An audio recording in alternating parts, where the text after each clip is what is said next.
নিত্যদিন আমরা লাভ লোকসানের হিসেব কষে চলি। কত খরচ হলো, কত রইল, কোথায় বাঁচানো গেল, সব কিছুই যেন খাতার পাতায় বন্দি। সংসারের খরচ থেকে শুরু করে জীবনের ছোট বড় প্রাপ্তি অনেকেই তা ডায়েরিতে লিখে রাখেন যত্ন করে। কিন্তু সত্যিই কি জীবনকে এভাবে মাপা যায়? আজকের এই আধুনিক প্রযুক্তি নির্ভর সমাজে আমরা প্রতিনিয়ত ছুটছি, সেই দৌড়ে কোথাও যেন হারিয়ে যাচ্ছে মানবিকতা, হারিয়ে যাচ্ছে থেমে ভাবার ক্ষমতা। কিন্তু এই ব্যস্ততার মাঝেই যদি একটু থামা যায়, যদি চোখ মেলে দেখা যায় চারপাশ, তাহলেই বোঝা যাবে বাস্তবের অন্য এক চিত্র। গোঘাটের ভাদুর অঞ্চলের বেলিগ্রামে রাজ্য সড়কের ধারে বসবাস করে এক পরিবার, যাদের জীবনের গল্প যেন আমাদের সমস্ত হিসেব নিকেশকে প্রশ্নের মুখে দাঁড় করায়। আদিবাসী পরিবারের কর্তা বীরেন সোরেন জানান, তার বাড়ি ছিল বাঁকুড়া জেলার খাতড়াতে। প্রায় 30 বছর আগে খাদ্যের অভাবে সব ছেড়ে চলে আসতে বাধ্য হন এখানে। তারপর থেকে রাস্তার ধারের এই সামান্য জায়গাটাই তাদের ঠিকানা, তাদের আশ্রয়। দিনরাত গাড়ির শব্দ, ধুলো, ঝড় বৃষ্টি সব কিছুর মাঝেই কেটে যাচ্ছে তাদের জীবন। পাশেই রাস্তার নয়নজলি, বর্ষাকালে সেই জল দুয়ারে উঠে আসে। 30 বছর ধরে এই পরিবেশে অভ্যস্ত হয়ে গিয়েছেন তারা, এতটাই যে এখন আর দ্রুতগতির যানবাহনকেও ভয় পান না। কিন্তু সেই অভ্যস্ততার আড়ালে লুকিয়ে আছে এক চরম অনিশ্চয়তা। যে কোনো মুহূর্তে ঘটে যেতে পারে বড়সড় দুর্ঘটনা। আরও কঠিন বাস্তব হলো, এই পরিবারে রয়েছে ছোট বাচ্চাও, যাদের বড় করে তোলা হচ্ছে এই ব্যস্ত রাস্তার ধারে, যেখানে নিরাপত্তা বলতে কিছুই নেই। সরকারি বিভিন্ন প্রকল্পের আওতায় কিছু সুবিধা পেলেও এখনো পর্যন্ত এই পরিবার পায়নি একটি স্থায়ী বাড়ি, পায়নি কোনো পাট্টা জমি। 3 দশক কেটে গেলেও তাদের জীবনে তেমন কোনো পরিবর্তন আসেনি।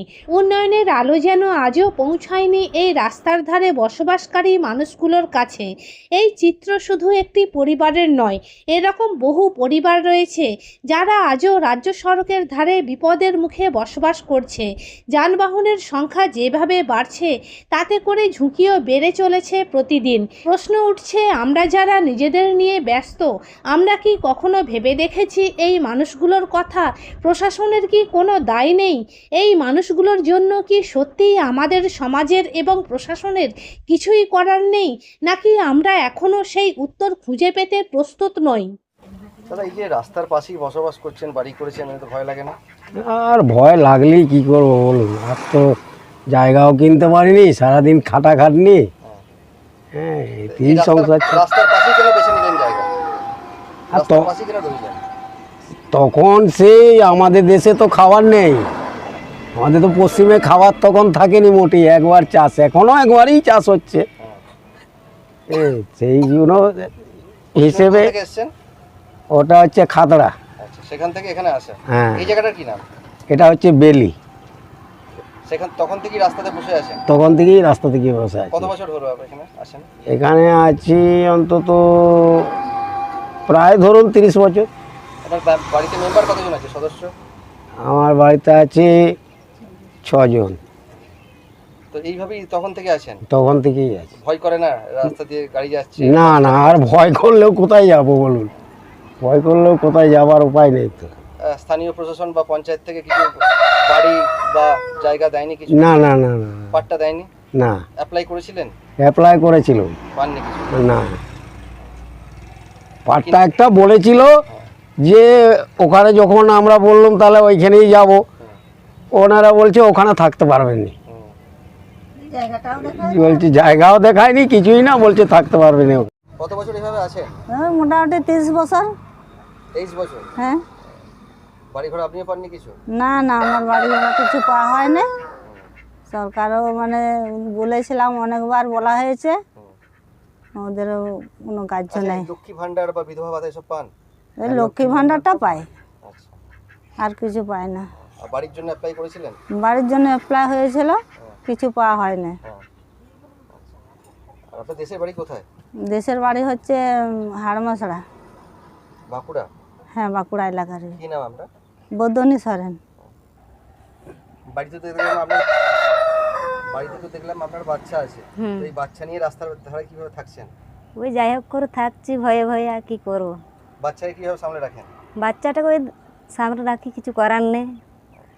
ছোট ছেলে। এখানে তো অনেক সময় দুর্ঘটনাও ঘটেছে। হ্যাঁ, এখানে দুর্ঘটনাও ঘটেছে, ঘরও অ্যাক্সিডেন্ট হয়েছে। আপনি লক্ষ্মী ভান্ডার পান? না, লক্ষ্মীর ভাণ্ডার পাই না, অ্যাপ্লাই করেছেন? অ্যাপ্লাই করা হয়নি। তো বাড়ির যে জায়গা একদমই তো বসতভিটা তো আপনাদের নেই। না, নেই। সেই জন্য কি পঞ্চায়েতকে বা কোথাও প্রশাসনকে জানিয়ে পাট্টা জমির ব্যবস্থার জন্য কোথাও অ্যাপ্লাই করেছেন আপনারা? হ্যাঁ, অ্যাপ্লাই করা হয়েছিল কিন্তু অ্যাপ্লাই পাওয়া যায়নি। পাওয়া যায়। কি নাম আপনার? সুরধনী সরেন। এই রাস্তার ধারে আছেন, এত বড় সংসার কিভাবে মেনটেন করেন, কিভাবে কি কাজ ওই কাজ করি এই চাষে, কাজ করেন?